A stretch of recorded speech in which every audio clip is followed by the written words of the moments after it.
जो एहसान मानता है, और वो ना एहसान भूलता है ना अपमान भूलता है। लेकिन जो पार्टियां और जो सरकारें अपमान कर रही हैं, और एक तरफ दूसरी तरफ भाई चंद्रशेखर आज़ाद बिना पार्टी में बिना ताकत के होते हुए गुर्जर समाज के साथ उनके मुकदमे अपने ऊपर लेने को तैयार हैं, उनके लिए गोली खाने को तैयार हैं, तो फिर गुर्जर समाज क्यों नहीं जुड़ेगा?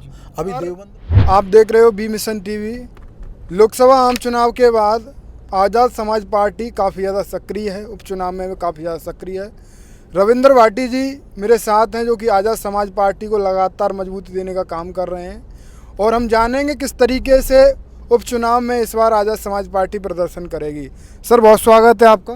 धन्यवाद, बहुत बहुत धन्यवाद विशाल फील्ड भाई। में हैं, किस तरीके से देख पा रहे हैं इस चुनाव को? देखिए, ये जो नगीना का हमारे आदरणीय राष्ट्रीय अध्यक्ष जी भाई चंद्रशेखर आज़ाद जी, जिन्होंने एक बहुत बड़ी जीत प्राप्त की नगीना सीट से, और एक पूरे देश में मेहनत करने वाले लोगों को जो लड़ाई लड़ना चाहते हैं, कुछ करना चाहते हैं, राजनीति में आकर समाज सेवा करना चाहते हैं, संघर्ष करना चाहते हैं, उनके लिए एक उदाहरण सेट किया है कि बिना गठबंधन के भी और बिना किसी विरासत वाली राजनीति के भी, बिना किसी पार्टी के सहयोग के भी, यदि आदमी ठान ले, संघर्ष करे, मेहनत करे, तो उसे सफलता मिल सकती है। तो अब जैसे ही हमारे राष्ट्रीय अध्यक्ष जी लोकसभा सांसद बने हैं, वो जो बहुत सारे मुद्दे हैं जो ज़मीन से जुड़े हुए हैं, जो गरीब पिछड़ों से जुड़े हुए हैं, जो बहनों से, महिलाओं से, किसानों से जुड़े हुए हैं, दलितों से, अल्पसंख्यकों से जुड़े हुए हैं, ओबीसी से जुड़े हुए हैं, जिनको कभी वहाँ पर सदन में बहुत सारे सदन चलने के बावजूद भी उनको उठाया नहीं जाता था। अभी आपने देखा कि जैसे भाई ने 7 मिनट में, राष्ट्रीय अध्यक्ष जी ने 34 मुद्दे उठाए, और वो ज्वलंत मुद्दे उठाए जिनकी आज देश में सबसे ज़्यादा ज़रूरत है उन पर काम करने की। तो राष्ट्रीय अध्यक्ष जी सदन में लड़ेंगे, और उनके सेनापति हैं हमारे राष्ट्रीय अध्यक्ष जी, और उनकी सेना जो भीम आर्मी आज़ाद समाज पार्टी के रूप में वो सड़कों पे अपनी आवाज़ को बुलंद करेगी। लोकसभा आम चुनाव के बाद शायद आपका पहला दौरा सहारनपुर का था। सहारनपुर में आपने कहा बड़ी मजबूती से अपने बलबूते पर चुनाव लड़ेंगे, उपचुनाव। देखिए, जैसे ही अब ये लोकसभा चुनाव ख़त्म हुआ है, बहुजन समाज में एक आस जगी है। जो एक वैक्यूम था एक लीडरशिप का, वो चंद्रशेखर भाई ने पूरा कर दिया, और पूरा देश का बहुजन समाज उनमें बहुत ही विश्वास और आशा के साथ देख रहा है कि उनका आने वाला लीडर उनकी बातों को, उनके कामों को, जो बाबा साहब और मान्यवर साहब का मिशन था, जो अधूरा था, उसको पूरा करने का काम आदरणीय चंद्रशेखर आज़ाद जी करेंगे। और आज स्थिति ये है कि मैं अभी देवबंद गया, ओबीसी समाज के बहुत लोगों ने आज़ाद समाज पार्टी ज्वाइन की। अभी 10 तारीख को अमरोहा में बहुत सारे ओबीसी समाज के लोग पार्टी ज्वाइन कर रहे हैं, और पूरे देश में एडवोकेट चंद्रशेखर आज़ाद जी के नेतृत्व में बहुजन समाज मजबूत होगा, बहुजन समाज शासक बनेगा, हमारे महापुरुषों का सपना पूरा होगा। क्या बदला, मतलब सांसद बनने के बाद, आज़ाद समाज पार्टी के सांसद बने चंद्रशेखर आज़ाद, क्या आपने बदलाव देखा, या आज भी वही संघर्ष है, कैसे? देखिए, जो ज़मीन से जिन्होंने सारी परेशानियां, सारी पीड़ाएं, सारे कष्ट पर्सनल रूप से महसूस किए हों, जो हमेशा जनता के बीच में रहा हो, और एक छप्पर में रहने वाले, मैं कहना चाहूँगा एक संघर्ष के बिल्कुल अंतिम छोर पर रहने वाले, यदि वो संसद में पहुँचते हैं, तो वहाँ पर बहुजन समाज या उन लोगों का भला होता है जिनके लिए वास्तव में ही पॉलिसियों की ज़रूरत है, नीतियों की ज़रूरत है। तो जब उन किसानों के बच्चे वहाँ पहुँचेंगे, तो जहाँ पे पॉलिसियाँ बनती है, तो अपने आप ही आप देखना एक बहुत बड़े वर्ग का, जो अब तक बहुत सारे अधिकारों से वंचित था, बहुत सारी योजनाओं से वंचित था, बहुत सारे जो उनके साथ ज्यादती होती थी, गैर बराबरी होती थी, असमानता होती थी, उसको दूर करने का प्रयास किया जाएगा। और संसद में आप देखना, अभी तो एक ही दिन मौका मिला राष्ट्रीय अध्यक्ष जी को, एक 7 मिनट के अल्प समय में उन्होंने 34 मुद्दे उठाए, जो अपने आप में एक बहुत बड़ा रिकॉर्ड है। संख्या है। उपचुनाव है, 90 दिन के अंदर हो ही ना है उपचुनाव, तो किस तरीके से आपकी खैर विधानसभा है और मीरापुर विधानसभा और भी अन्य विधानसभाएं, आप कैसे देख पा रहे हैं उन? आज़ाद समाज पार्टी ने कमर कस ली है, पूरी ताकत के साथ, पूरी हिम्मत के साथ, हौसले के साथ, जुनून के साथ, और जो भाई ने नगीना जीत के हौसला दिया है अपने साथियों को, उसके साथ पूरी टीम तैयार है, और उपचुनाव की 10 सीटों पे यूपी में चुनाव लड़ेगी, और ऐसा दमदार प्रदर्शन करेगी जो कि आने वाले जो बहुत सारे लोग सीटों पर बैठे हैं, जो सोचते हैं कि जनता से वोट लेकर अपने सीटों पर बैठ जाओ और फिर उसके बाद जनता का काम मत कराओ, उनकी जवाबदेही तय होगी। और आज़ाद समाज पार्टी धनबल की राजनीति को ख़त्म करके अच्छे अच्छे लोगों को राजनीति में लाने का प्रयास करेगी, ताकि ज़्यादा से ज़्यादा काम करके हम जनता की सेवा कर सकें। गठबंधन पर कोई चर्चा भी नहीं है। जब भी सवाल पूछा जाता है चंद्रशेखर आजाद जी से तो वो कहते हैं गठबंधन करेंगे हम, लेकिन गठबंधन करेंगे जनता के साथ, वो ये जनता नेता के मुद्दों के साथ। ये तमाम ऊपरी गठबंधन में तमाम विश्वास पार्टियां नहीं आपसे गठबंधन करना चाहती हैं। ऊपरी गठबंधन में हम विश्वास नहीं रखते। यदि जनता की समस्याओं के साथ, जनता की अधिकारों के साथ, जनता के जो ज़रूरत है, मूलभूत सुविधाएं, रोटी कपड़ा और मकान, जो महंगी चिकित्सा है, जो आज की डेट में कोई एक आम गरीब कोई अपने इलाज नहीं करा पाता, इतने महंगे महंगे इलाज हैं, इतनी महंगी पढ़ाई है। हम एक समान नीति शिक्षा पे और एक सबको सुलभ अच्छा सस्ता उपचार मिले, उस पर हमारी पार्टी, हमारे नेता, हमारे राष्ट्रीय अध्यक्ष सब मिलकर काम करेंगे। और आने वाला समय आज़ाद समाज पार्टी का है। फिर भी किसी पार्टी के द्वारा बोला जाता है तो क्या विचार करने की संभावना? देखिए, हमारी पार्टी में राष्ट्रीय कोर कमेटी है, हमारी पार्टी में लोकतंत्र है जी। यदि कोई कहीं से कोई किसी तरह का निर्णय होगा तो सब लोग बैठ के उस पर डिस्कशन करके लोकतंत्र के द्वारा जो फाइनल होता है वही सबको मानना होता है। लेकिन फिलहाल हम उपचुनाव हमारी कोर कमेटी में बैठ के विचार हो चुका है और राष्ट्रीय अध्यक्ष जी के नेतृत्व में हम पूरे 10 की 10 सीटों पर मजबूती से अपने दम पे जनता से गठबंधन करके चुनाव लड़ेंगे। 3 तारीख तक सदन चला और उसके बाद चंद्रशेखर आजाद छत्तीसगढ़ गए। आपको नहीं लगता कि चंद्रशेखर आजाद थोड़े बहुत समय बैठना भी चाहिए? लगातार वो सक्रिय हैं। देखिए टाइम्स मैगजीन ने ऐसे ही भाई चंद्रशेखर आजाद का नाम आज तमाम ने दिखाई नहीं दुनिया के 100 प्रतिभाशाली लोगों में ऐसे नहीं रखा। जो लोग जब सबसे ज़्यादा जनता को जरूरत होती है जीतने के बाद अपने घरों में बैठ जाते हैं, कुछ ट्वीट से काम चला लेते हैं, कुछ एसी के कमरों से बाहर नहीं निकलते। लेकिन हम नगीना जीतने से पहले भी हमारा नज़रिया वही था और अब भी जीतने के बाद भी यदि कहीं ज़रूरत होगी सड़कों पे आवाज़ उठाने की, सरकार नहीं सुनेगी तो सड़कों पे भी उठाएंगे, और यदि ज़रूरत होगी सदन में उठाने की तो सदन में भी उठाएंगे।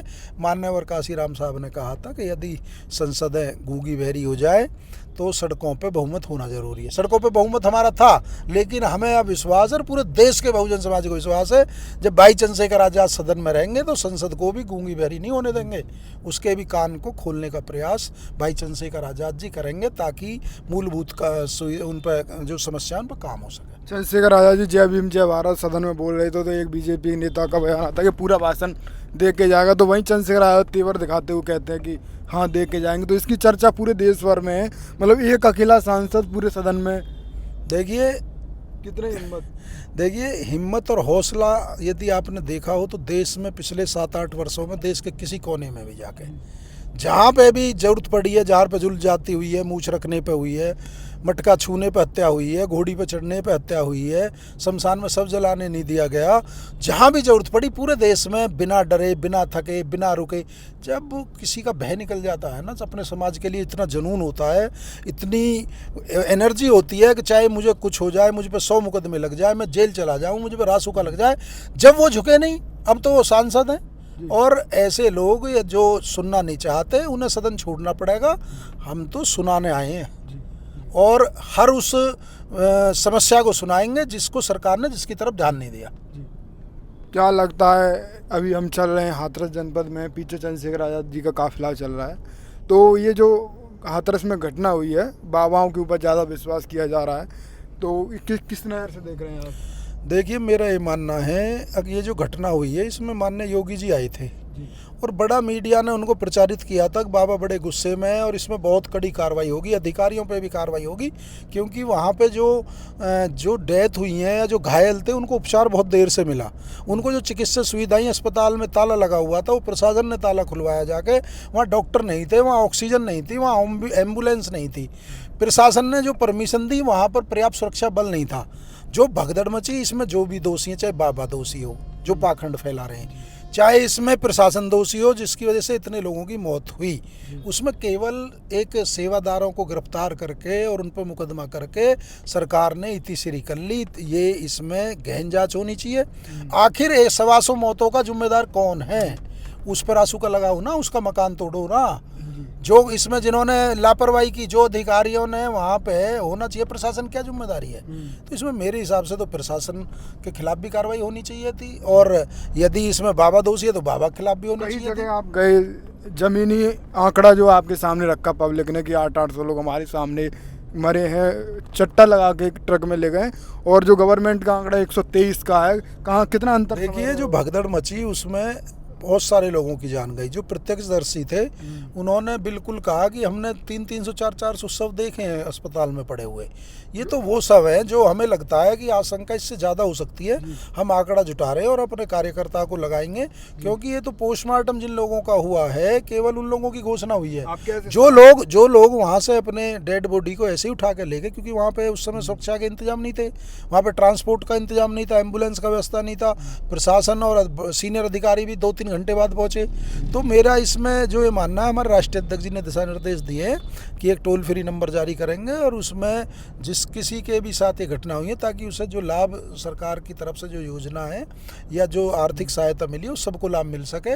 इसमें आंकड़ा ज़्यादा हो सकता है, कहीं ना कहीं इसमें जो अनदेखी की गई है। आप किस तरीके से लोगों की मदद करें, क्या किस तरीके से साथ हैं? देखिए आज़ाद समाज पार्टी और भीम आर्मी ऐसी दुख की घड़ी में उस हर पीड़ित वर्ग के साथ है जिसके साथ ही घटना घटी है, और देश में ऐसी घटनाएं दोबारा ना हो इसके लिए सरकार को कदम उठाने चाहिए।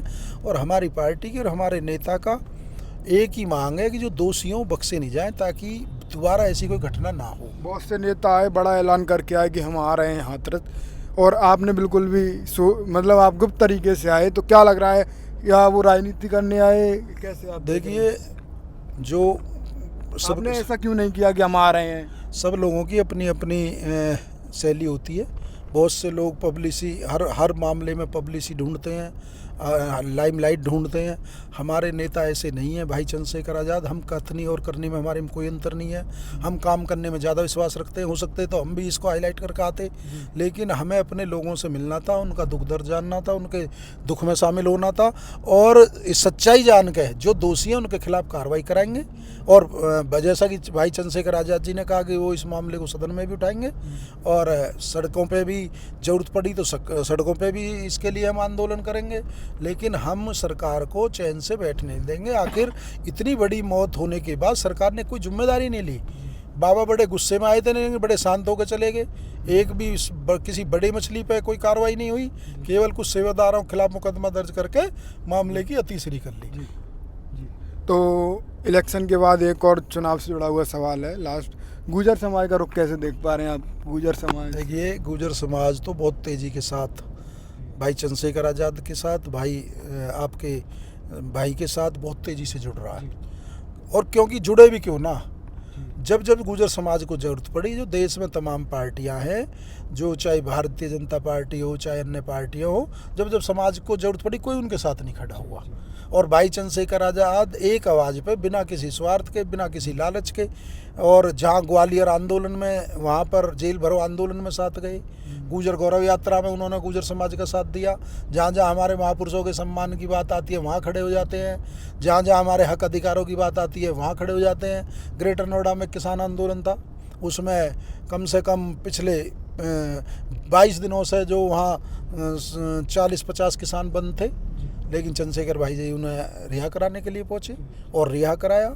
तो जो बिना सोचे हमारे समाज को इतना प्यार और सम्मान दे रहे हैं, तो हमारे समाज की भी ड्यूटी बनती है, क्योंकि गुर्जर समाज जो एहसान मानता है, और वो ना एहसान भूलता है ना अपमान भूलता है। लेकिन जो पार्टियां और जो सरकारें अपमान कर रही हैं, और एक तरफ दूसरी तरफ भाई चंद्रशेखर आज़ाद बिना पार्टी में, बिना ताकत के होते हुए गुर्जर समाज के साथ उनके मुकदमे अपने ऊपर लेने को तैयार हैं, उनके लिए गोली खाने को तैयार हैं, तो फिर गुर्जर समाज क्यों नहीं जुड़ेगा?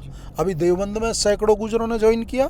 अभी आप देखिए, मैं पानीपत, मेरा प्रोग्राम है 15-16 का, कई जिला पंचायत सदस्य, अमरोहा में 10 तारीख का प्रोग्राम है, वहाँ बड़ी संख्या में गुर्जर समाज जुड़ रहा। और पूरे देश का लेके मध्य प्रदेश से कश्मीर, जम्मू कश्मीर में मुस्लिम गुर्जरों की संख्या 35-40 लाख है, वो पार्टी ज्वाइन कर रहे हैं। तो बहुत कम समय में जो भाई ने प्यार कमाया है, वो अपने काम के दम पे, अपनी हिम्मत के दम पे, और मैं ये कहता हूँ कि ऐसा नेता, ऐसा भाई, ऐसा दोस्त, ऐसा जो महापुरुष लंबे समय बाबा साहब के साथ बाद, जैसे काशीराम साहब आए, फिर बहन जी आई, बहन जी के बाद आज देश में जो महापुरुषों की उस कारवा को आगे बढ़ाने का काम कर रहे हैं, तो वो केवल भाई चंद्रशेखर आज़ाद। तो आज मेरे साथ रविंद्र भाटी जी मौजूद थे, जो कि राष्ट्रीय महासचिव हैं आज़ाद समाज पार्टी के। लोकसभा आम चुनाव में लगातार दिन और रात इन्होंने मेहनत की। गुर्जर समाज को लगातार जोड़ रहे हैं, पूरे बहुजन समाज को जोड़ रहे हैं, ओबीसी समाज को यहाँ जोड़ रहे हैं। और कहीं ना कहीं रविंद्र भाटी जी लगातार इनके कार्यक्रम फिक्स हैं और लोकसभा आम चुनाव में चंद्रशेखर आज़ाद की जीत हुई, एक अहम भूमिका कहीं ना कहीं रही है। लगातार संघर्ष करते हुए दिखाई दिए। अभी भी सड़कों पे हम चल रहे हैं और पीछे चंद्रशेखर आज़ाद हैं। और हाथरस में जिस तरीके की घटनाएं हुई, उन सभी घटनाओं को ध्यान में रखते हुए हाथरस आए हुए थे। तो एक खास बातचीत हुई। फिलहाल आपकी क्या राय है इस वीडियो के बारे में? आप